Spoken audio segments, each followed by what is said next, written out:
जिसका रहता है सबको इंतज़ार। आ गया है वो दिन, कृष्ण की जन्माष्टमी। बहुत धूमधाम से मनाते हैं सभी लोग। हमारे यहाँ भी एक मंदिर है पास में, सभी लोग वहाँ जाते हैं और कृष्ण जी का जन्म बहुत अच्छे तरीके से मनाते हैं, धूमधाम से। हम भी डेली जाते हैं। उसके पहले हम घर का सारा काम ख़त्म कर लेते हैं और घर की पूजा लगा के, चौकी लगा के उसके बाद ही जाते हैं। कि जब हम वहाँ से आते हैं उसके बाद अपने घर पे आके कर लेते हैं पूजा। हमने बढ़िया चौक पूर के उनकी चौकी लगा दी है और साथ साथ में खाना भी बनाते जा रहे हैं कि दोनों काम हमारे साथ में ख़त्म हो जाएंगे। उसके बाद प्रोग्राम में जाने में हमें दिक्कत नहीं रहती है।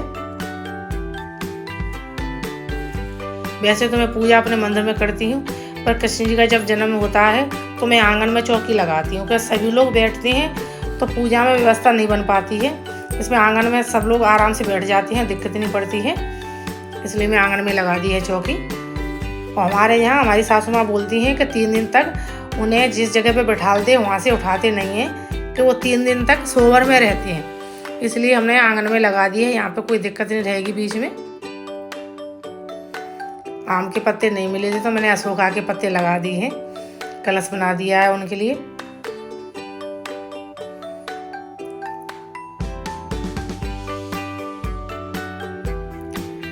कृष्ण का जब जन्मदिन आता है उस दिन तो सुबह से लगता है कि क्या काम करें, क्या छोड़ें, क्या नहीं करें। सुबह बहुत जल्दी खड़े होना पड़ता है, जल्दी काम ख़त्म करके फिर दोपहर के बाद उनके सारी व्यवस्था करो, खाने के भी। उनकी चौकी लगाओ, उनका अभिषेक करो, उन्हें नहलाओ, बढ़िया से वस्त्र पहनाओ।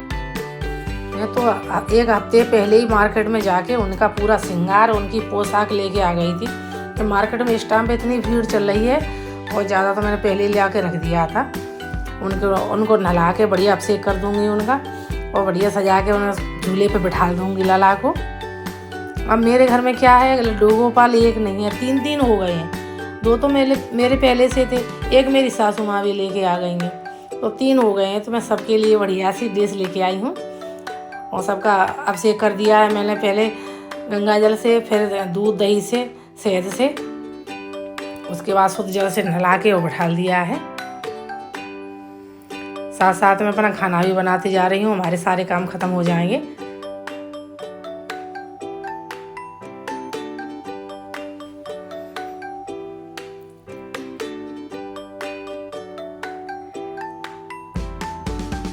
उनको नहलाते में बहुत अच्छा लग रहा है कि उनके गाल तो एकदम बढ़िया से गोल गोल हो गए हैं।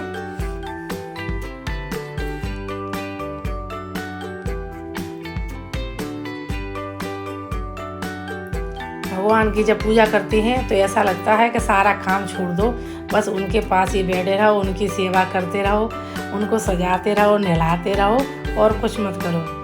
पर ऐसा नहीं होता है, उनका भोग भी बनाना है, सबके लिए खाना भी बनाना है, तो सारे काम भी ज़रूरी रहते हैं।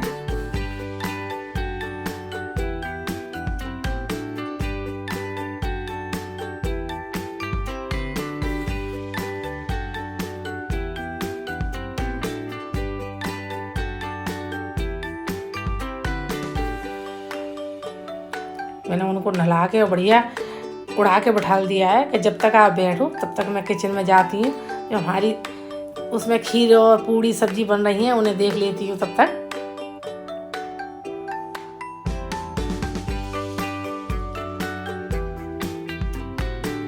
मैंने बढ़िया पनीर बना दिया है, खीर बना दी है और हलवा भी बना दिया है।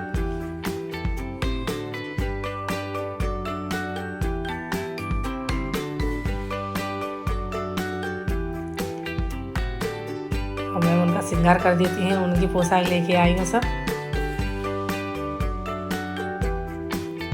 ये छोटे भाई लड्डू गोपाल के लेके आई हूँ।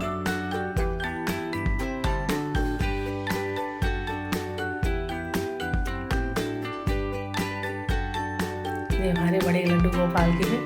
कृष्ण जी की भक्ति इतनी प्यारी है कि इसे हर कोई करना चाहता है। 1 बार कर लो या 1000 बार कर लो, कभी मन ही नहीं भरता है। कभी वृंदावन जाओ, गोवर्धन जाओ तो मन ही नहीं भरता है। कहीं एक तीर्थों पे जाएंगे तो कहेंगे अब नहीं भाई, परेशान हो गए, अब जाने का मन नहीं।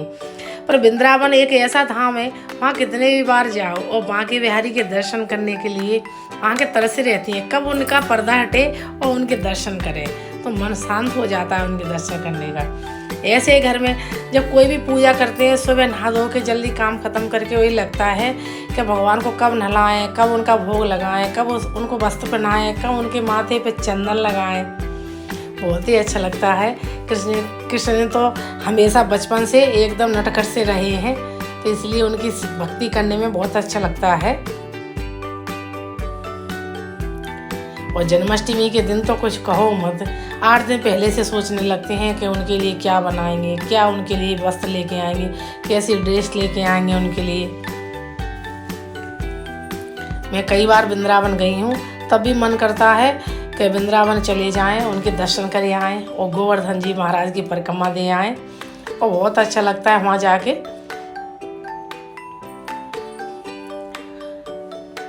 घर पे तो हम लोग ऐसे ही नॉर्मल पूजा कर, वृंदावन में तो उनकी बहुत अच्छी व्यवस्था होगी, बहुत अच्छे सजाया होगा उनका मंदिर, उनका जन्मदिन मनेगा। वृंदावन में 27 तारीख को मनाना है, अपने यहाँ 26 तारीख को मनाया है हम सब लोगों ने।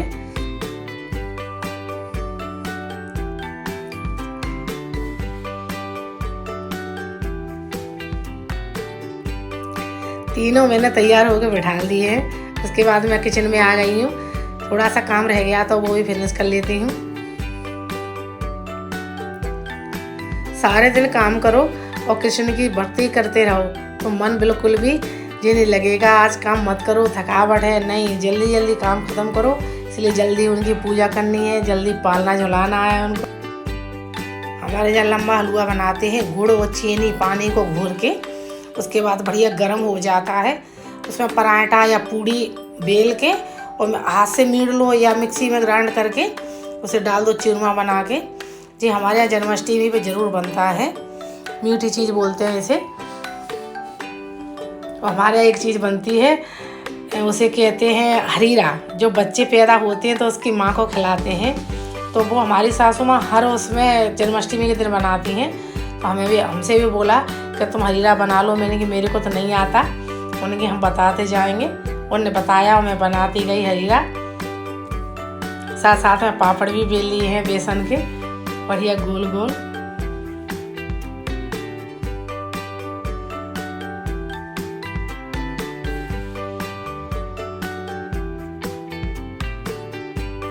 ये देखो हमारा हरीरा भी बन के तैयार।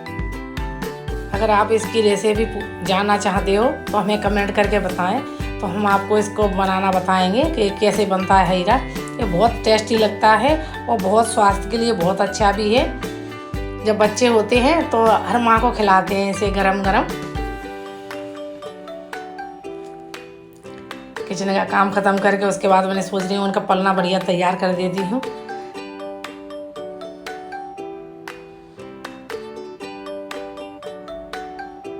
उनका गद्दा लगा के, आसन लगा के उन्हें अब बैठा लूँगी उस पर।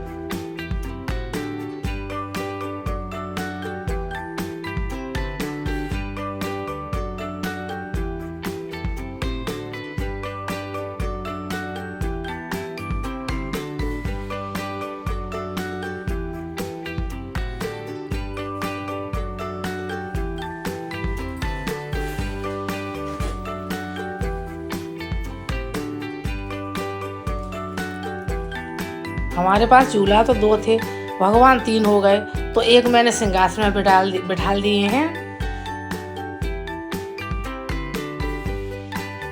2 झूले में बिठा दिए हैं, एक सिंहासन में बिठा दिया। अगले साल उनके लिए भी झूला बनवा लूँगी एक।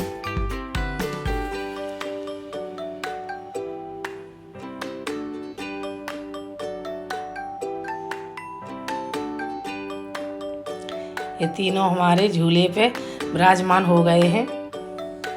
अब शाम का टाइम हो रहा है, उनकी पूजा करने का टाइम आ रहा है। उतना ही मन खुश हो रहा है, कितना प्यारा मंदिर लग रहा है उनका। ऐसा लग रहा है इनके पास ही बैठे रहो, कोई काम मत करो।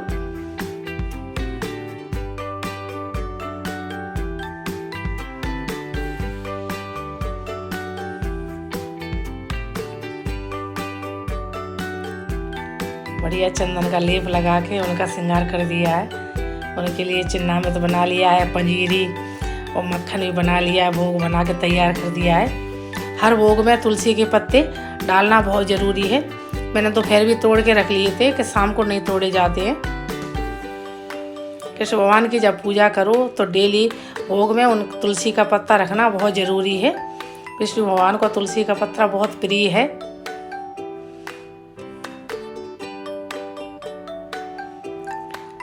हमारे घर में हमारे सबसे पहले ससुर वगैरह पूजा करते हैं, उसके बाद ही हम लोग करते हैं। सब लोगों ने मिलकर पहले पूजा करिए।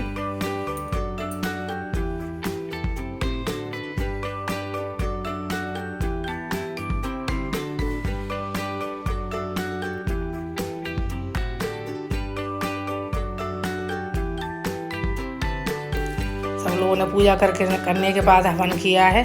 हवन पे भोग लगा के उसके बाद आरती करिए। और हमारे यहाँ भगवान कृष्ण भगवान को भुजरियाँ चढ़ाते हैं।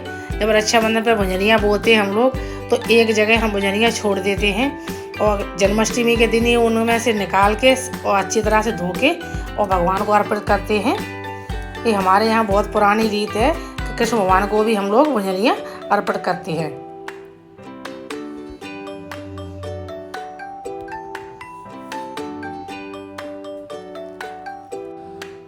पूजा खत्म हो गई है। हाथी घोड़ा पाल की, जय कन्हैया लाल की, बोलो बांके बिहारी लाल।